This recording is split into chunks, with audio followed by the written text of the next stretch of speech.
Hello guys, আসসালামু আলাইকুম। সবাই কেমন আছেন? তো আমার ফার্মের অবস্থা বৃষ্টিতে অনেক খারাপ, দেখতে পাচ্ছেন। মানে আমার ট্যাঙ্ক একবারে কম এখন, মাছ অনেকগুলো মারা গেছে, ক্ষতি হয়েছে আসলে। ঠিক আছে, তো এই যে দেখতেছেন আপাতত এই ট্যাঙ্কগুলোতে মিক্সকাপি আছে, তারপর ইলোটক্সাইডও বেবি আছে। হ্যাঁ, এই কয়টাই মাছ আছে আমার কাছে বর্তমানে। আর অনেক খারাপ ভাই, এই বৃষ্টিতে কেন আসলো আমার এই টিন যেগুলো আছে উপরে ওগুলো ছিদ্র, আর উপরে কিছু টিন নাই, দুইটা টিন নাই আপাতত। যদি টাকা আসে হাতে তারপরে আনবো আর কি সব। এই যে এখানে দেখেন নিউটক্সাইডের বেবি, ওই যে দেখা যাচ্ছে 2-3টা মনে হয়, এখানে 20টার মতো ফুলে আছে।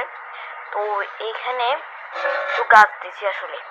তো এখন আমার মেকআপের কোয়ালিটি দেখাই, কিন্তু কোয়ালিটি দেখানো যাবে না আসলে।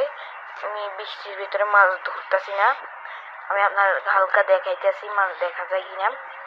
এখানে অনেক খারাপ অবস্থা, ঠিক আছে।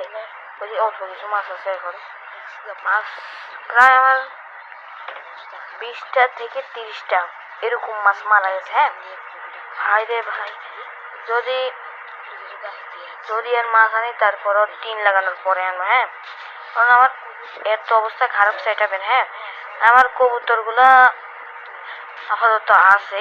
এই যে কবুতরের সেটআপটাও দিতে হবে নতুন করে, কারণ কবুতরও ভালো নেই। কবুতর এখানে বৃষ্টি পড়লে যে সিজটা, ওই সিজটা পান্ডায়, ঠিক আছে।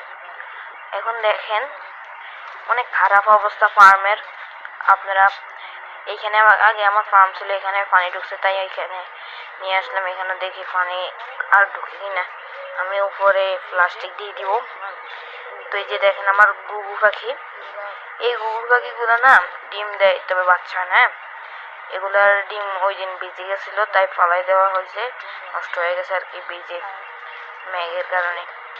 হ্যাঁ, এই যে এইটা আমার একটা ট্যাঙ্ক ছিল, কিন্তু এটা বৃষ্টির কারণে ইয়ে হয়ে গেছে আর কি। তো এই যে দেখেন আমার ছাদের অবস্থাই খারাপ, ফার্মের অবস্থা কি হলো ভাই, এত খারাপ অবস্থা। কারো যদি হতো আপনার কেমন লাগতো, আপনার যদি হতো। হ্যাঁ ঠিক আছে, আমার অবস্থা পুরাই খারাপ। আমি পুরো দিন কাজ করতেছি এখানে, তাও আমার কাছে সব পানি, দেখছেন ভাই। গলাটা একটু হয়ে গেছে আর কি, বয়সে কিছু কষ্ট, বয়সে মাইন্ড করবেন না কেউ। আমার টিনের অবস্থাও খারাপ, টিন নাই এখানে, ঠিক আছে। তো দেখেন অনেক খারাপ অবস্থা অলরেডি। আর একটু বাদ